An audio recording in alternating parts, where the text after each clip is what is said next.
Hello friends, ఈరోజు మనం August 23, 24 current affairs చూసుకుందాం. First question. సెప్టెంబర్ 2026లో జిఎస్ఎల్వి F-17 ద్వారా ప్రయోగించనున్న ఉపగ్రహం ఏది? కరెక్ట్ ఆన్సర్ జీశాట్ 1A అండి. EOS-05 అంటే ఇక్కడ ఫుల్ ఫామ్ జీశాట్ అంటే జియో ఇమేజింగ్ శాటిలైట్ అండి. మరి EOS అంటే ఎర్త్ అబ్జర్వేషన్ శాటిలైట్ అండి. అయితే ఈ ఉపగ్రహాన్ని సుమారు 36,000 కిలోమీటర్ల ఎత్తులో ఉన్న జియో స్టేషనరీ ఆర్బిట్లోకి ప్రవేశపెట్టనున్నారండి. ప్రయోగ వేదిక ఏదంటే ఆంధ్రప్రదేశ్లోని శ్రీహరికోట సతీష్ ధావన్ స్పేస్ సెంటర్ అండి. ఈ ఉపగ్రహం జీశాట్-1 EOS-03కు ప్రత్యామ్నాయంగా రూపొందించారండి. అలాగే ఇంకొక విషయం ఏంటంటే నేషనల్ స్పేస్ డే ఎప్పుడు జరుపుకుంటారండి? ఆగస్ట్ 23నండి. సో మన క్వశ్చన్ ఏంటంటే ఎప్పుడు? సెప్టెంబర్ 2026లో పేరేంటి? జిఎస్ఎల్వి F-17 ద్వారా ప్రయోగించనున్న ఉపగ్రహం ఏది అంటే జీశాట్ 1A అండి. EOS-05 అండి. జీశాట్ ఫుల్ ఫామ్ ఏంటండి? జియో ఇమేజింగ్ శాటిలైట్ అండి. EOS అంటే ఎర్త్ అబ్జర్వేషన్ శాటిలైట్ అండి. అయితే ఈ ఉపగ్రహాన్ని ఎందులోకి ప్రవేశపెట్టనున్నారంటే సుమారు 36,000 కిలోమీటర్లు ఎత్తులో ఉన్న జియో స్టేషనరీ ఆర్బిట్లోకి ప్రవేశపెట్టనున్నారండి. ఎక్కడి నుంచి ఇది జరుగుతుంది అంటే ఆంధ్రప్రదేశ్లో ఉన్న శ్రీహరికోట సతీష్ ధావన్ స్పేస్ సెంటర్ నుంచి ఇది ప్రయోగించనున్నారండి. అయితే ఈ ఉపగ్రహం దేనికి ప్రత్యామ్నాయంగా రూపొందించారు అంటే జీశాట్-1 కండి. EOS-03కి దీనికి ప్రత్యామ్నాయంగా ఇప్పుడు ఇది ప్రవేశపెడుతున్నారండి. అయితే ఈ EOS-03ను 2021 ఆగస్టులో క్రయోజెనిక్ ఇంజిన్ లోపం కారణంగా కోల్పోయామండి అప్పుడు. అలాగే నేషనల్ స్పేస్ డే ఎప్పుడు జరుపుకుంటామండి? ఆగస్టు 23న జరుపుకుంటామండి. ఓకేనా? Next question. 101 ఏళ్ల వయసులో ఆజాద్ హింద్ ఫౌజ్ వీరుడుగా భారతదేశానికి చేసిన సాహసోపేత సేవలకు ఇటీవల ఎవరు సత్కరించబడ్డారు? Correct answer lieutenant R Madhavan Pillai అండి. ఆయన 21 సంవత్సరాల వయసులోనే నేతాజీ సుభాష్ చంద్రబోస్ ఇచ్చిన పిలుపుకు స్పందించి ఆజాద్ హింద్ ఫౌజ్లో చేరారండి. ఇక ఆజాద్ హింద్ ఫౌజ్ చరిత్ర ఒకసారి చూసుకుంటే 1942లో కెప్టెన్ మోహన్ సింగ్ సింగపూర్లో బ్రిటిష్ ఇండియన్ ఆర్మీకి చెందిన యుద్ధ ఖైదీలతో మొదట ఇండియన్ నేషనల్ ఆర్మీ ఏర్పాటు చేశారండి. దాన్ని INA అంటారు. తరువాత 1943 జూలైలో సుభాష్ చంద్రబోస్ సింగపూర్లో INAకు నాయకత్వం స్వీకరించి దానిని ఆజాద్ హింద్ ఫౌజ్గా పునర్వ్యవస్థీకరించారండి. ఓకేనా? సో మన క్వశ్చన్ ఏంటంటే ఎన్నేళ్ల వయసులో అంటే 101 ఏళ్ల వయసులో ఆజాద్ హింద్ ఫౌజ్ వీరుడిగా భారతదేశానికి చేసిన సాహసోపేత సేవలకు ఇటీవల ఎవరు సత్కరించబడ్డారు అంటే లెఫ్టినెంట్ ఆర్ మాధవన్ పిల్లై గారండి.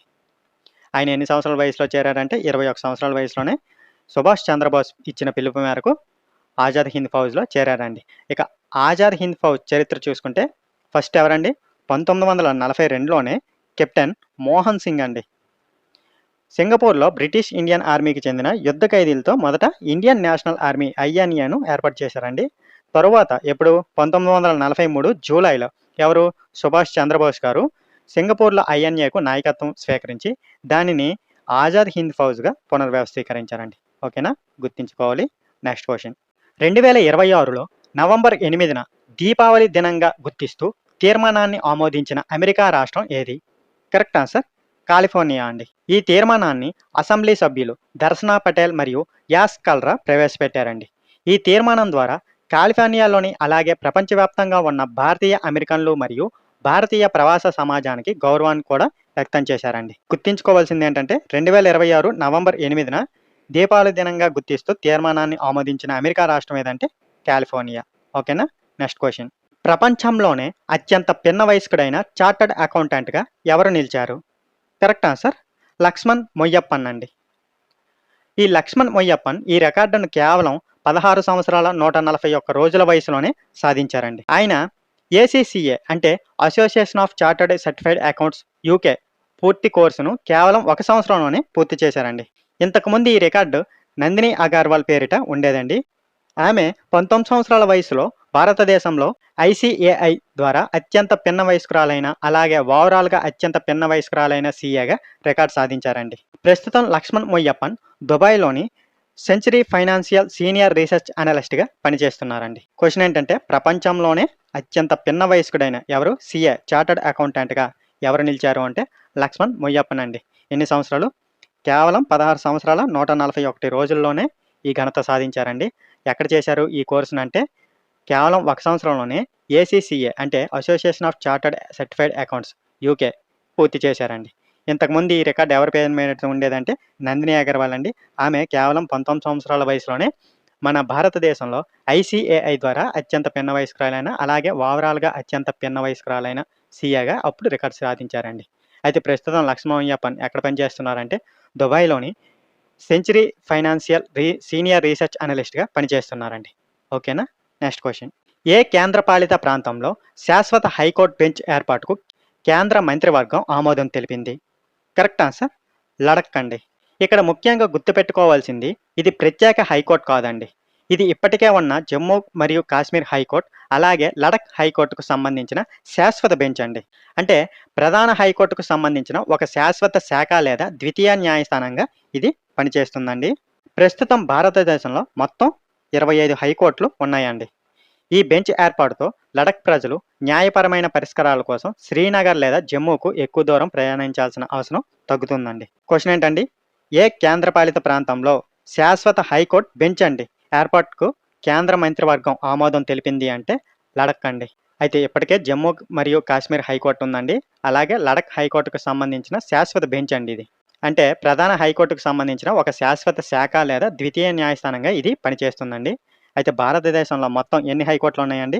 25 హైకోర్టులు పనిచేస్తున్నాయండి. అయితే ఈ బెంచ్ వల్ల యూజ్ ఏంటంటే లడఖ్ ప్రజలు న్యాయపరమైన పరిష్కారాల కోసం శ్రీనగర్ లేదా జమ్మూకు ఎక్కువ దూరం ప్రయాణించాల్సిన అవసరం ఇప్పుడు తగ్గుతుందండి. ఓకేనా? Next question. భారతదేశపు మొట్టమొదటి సాయిల్ టెక్స్చర్ మ్యాప్ను ఏ సంస్థ అభివృద్ధి చేసింది? National bureau of soil survey and land use planning అండి. దీనినే సంక్షిప్తంగా చెప్పుకుంటే ఎన్బిఎస్ఎస్ అండ్ ఎల్యూపి అంటారండి. ఈ సంస్థ Indian council of agriculture research అంటే ఐసీఏఆర్ ఆధ్వర్యంలో పనిచేస్తుందండి. ఈ సాయిల్ టెక్స్చర్ మ్యాప్ రైతులకు ఏ భూమిలో ఏ పంటను సాగు చేయడం అనుకూలమో గుర్తించడానికి ఉపయోగపడుతుందండి. సో క్వశ్చన్ ఏంటండి? భారతదేశపు మొట్టమొదటి సాయిల్ టెక్స్చర్ మ్యాప్ను ఏ సంస్థ అభివృద్ధి చేసింది అంటే national bureau of soil survey and land use planning అండి. అయితే ఇది ఎవరి ఆధ్వర్యంలో పనిచేస్తుందంటే ఐసీఏఆర్ అంటే Indian council of agriculture research ఆధ్వర్యంలో పనిచేస్తుంది. అయితే ఈ సాయిల్ టెక్స్చర్ అనేది రైతులకు ఏ విధంగా ఉపయోగపడుతుందంటే ఏ భూమిలో ఏ పంటను సాగు చేయడం అనుకూలమో గుర్తించడానికి ఇది ఉపయోగపడుతుందండి. ఓకేనా? Next question. బీడబ్ల్యూఎఫ్ ప్రపంచ ఛాంపియన్షిప్లో కాంస్య పథకం గెలిచిన భారత మహిళల డబుల్స్ జోడీ ఏది? కరెక్ట్ ఆన్సర్ ట్రిసా జాలీ మరియు గాయత్రి గోపిచంద్ అండి. ఈ విజయంతో ప్రపంచ ఛాంపియన్షిప్ మహిళల డబుల్స్లో భారతదేశానికి ఉన్న 15 సంవత్సరాల పథకాల నిరీక్షణకు ముగింపు పలికారండి. ప్రపంచ ఛాంపియన్షిప్లో పథకం గెలిచిన రెండో భారత మహిళల డబుల్స్ జోడీగా ట్రిసా జాలీ, గాయత్రి గోపిచంద్ నిలిచారండి. ఇంతకుముందు 2011లో జ్వాలా గుత్తా మరియు అశ్విని పొన్నప్ప కాంస్య పథకం సాధించారండి. ఇక Teresa Jolly, Gayatri గోపిచంద్లకు 2026 August 18న Arjuna award కూడా ప్రదానం చేశారండి. మనం ఆ రోజు వీడియోలో దీని గురించి చెప్పుకున్నాం. సో ఇప్పుడు క్వశ్చన్ ఏంటంటే ఏది బీడబ్ల్యూఎఫ్ ప్రపంచ ఛాంపియన్షిప్లో పథకం ఏదంటే కాంస్య పథకం గెలిచిన భారత మహిళల డబుల్స్ జోడీ ఏది అంటే ట్రీసా జాలీ మరియు గాయత్రి గోపిచంద్ అండి. అయితే ఈ విజయంతో ఎన్నేళ్ల నిరీక్షణకు తెరపడింది అంటే 15 సంవత్సరాల నిరీక్షణకు తెరపడిందండి. అయితే ఈ ప్రపంచ ఛాంపియన్షిప్ పథకం గెలిచిన ఎన్నో జోడీ అండి ఇది? రెండో భారత మహిళల డబుల్స్ జోడీ అండి. మరి ఇంతకుముందు ఎవరు సాధించారంటే 2011లో జ్వాలా గుప్తా, అశ్విని పొన్నప్ప అప్పుడు కాంస్య పథకం గెలిచారండి. అయితే ట్రీసా జాలీ, గాయత్రి గోపిచంద్లకు ఏ అవార్డు ప్రదానం చేశారండి రీసెంట్గా అంటే అర్జున అవార్డు ప్రదానం చేశారండి. ఓకేనా? Next question. Lausanne diamond league 2026 పురుషుల జావలిన్ త్రోలో రెండో స్థానాన్ని ఎవరు సాధించారు? కరెక్ట్ ఆన్సర్ నీరజ్ చోప్రా అండి. నీరజ్ చోప్రా 88.05 మీటర్ల సీజన్ బెస్ట్ త్రోతో రెండవ స్థానంలో నిలిచారండి. శ్రీలంకకు చెందిన రుమేష్ తరంగ పతిరాగే 88.14 మీటర్ల త్రోతో స్వర్ణ పథకం సాధించారండి. ఇక గ్రెనడాకు చెందిన అండర్సన్ పీటర్స్ 86.69 మీటర్ల త్రోతో మూడవ స్థానం సాధించారండి. సో ఏ లీగ్ అండి? లాసానే డైమండ్ లీగ్ 2026 పురుషుల జావలిన్ త్రోలో ఎన్నవ స్థానం అంటే రెండవ స్థానం ఎవరు సాధించారు? నీరజ్ చోప్రా అండి. ఎంత త్రో చేశారు అంటే 88.05 మీటర్లు అండి. మరి మొదటి స్థానం ఎవరు సాధించారండి? శ్రీలంకకు చెందిన రుమేష్ తరంగ పతిరాగే ఎంత దూరం విసిరాడంటే 88.14 మీటర్లు అండి. మరి మూడవ స్థానం ఎవరికి దక్కిందంటే గ్రెనడాకు చెందిన అండర్సన్ పీటర్స్ అండి 88.69 మీటర్లు త్రో చేశారండి. ఓకేనా? గుర్తుంచుకోవాలి. Next question. Non dairy analogue paneer తయారీ, నిల్వ, పంపిణీ మరియు విక్రయాలను నిషేధించిన భారతదేశంలోని 5వ రాష్ట్రంగా ఏ రాష్ట్రం నిలిచింది?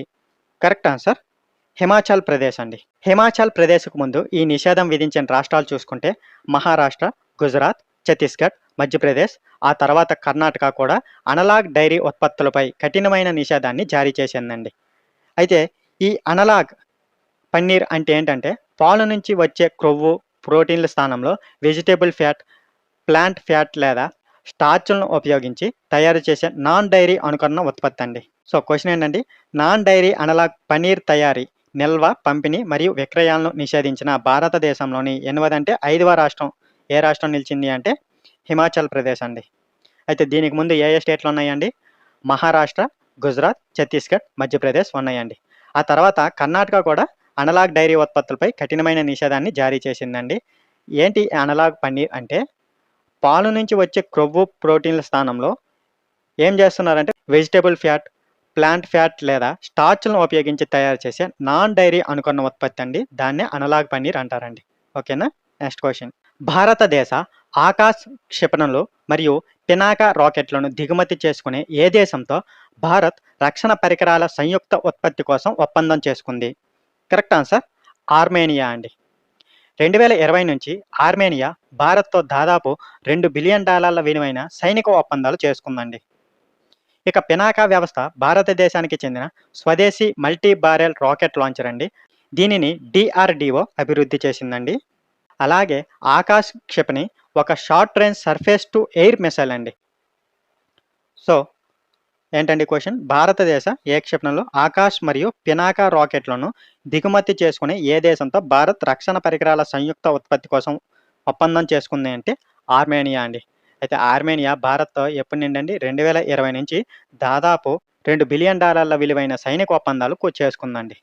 అయితే ఈ పినాకా వ్యవస్థ ఏంటండి? భారతదేశానికి చెందిన స్వదేశీ మల్టీ బారెల్ రాకెట్ లాంచర్ అండి. దీనిని DRDO అభివృద్ధి చేసిందండి. మరి ఆకాశ్ క్షిపణి ఏదంటే ఒక short range surface to air missile అండి. ఓకేనా? ఇది వైమానిక దాడుల నుంచి ముఖ్యమైన ప్రాంతాలను రక్షించడానికి రూపొందించారండి. ఓకేనా? Next question. తాలూకా స్థాయిలో పౌరుల ఆధారిత ఆహార భద్రతా పర్యవేక్షణ కోసం ఈట్ రైట్ ప్రచారాన్ని ఏ రాష్ట్ర ప్రభుత్వం ప్రారంభించింది?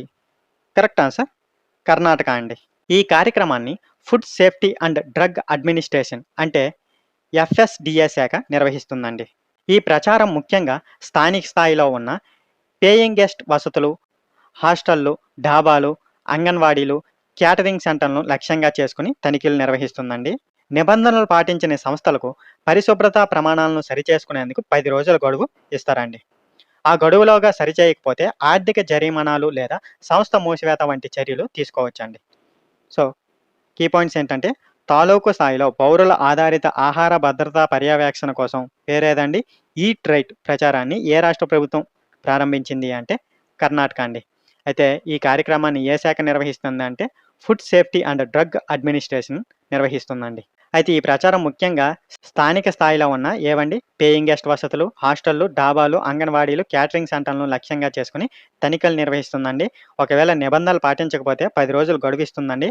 అప్పటికి కూడా సరిచేయకపోతే ఆర్థిక జరిమానాలు లేదా సంస్థ మూసివేత వంటి చర్యలు జరుగుతాయండి. ఓకేనా? క్విజ్ ఆఫ్ ది డే అండి. మనం ఆల్రెడీ క్వశ్చన్ అండ్ ఎక్స్ప్లెనేషన్లో దీని గురించి చెప్పాం. ఆన్సర్ తెలిస్తే మీరు కింద కామెంట్లో తెలియజేయండి. ఈ వీడియో ఉపయోగపడితే లైక్ చేయండి. ఇలాంటి కరెంట్ అఫైర్స్ కోసం మన ఛానల్ని సబ్స్క్రైబ్ చేయండి. Thank you for watching.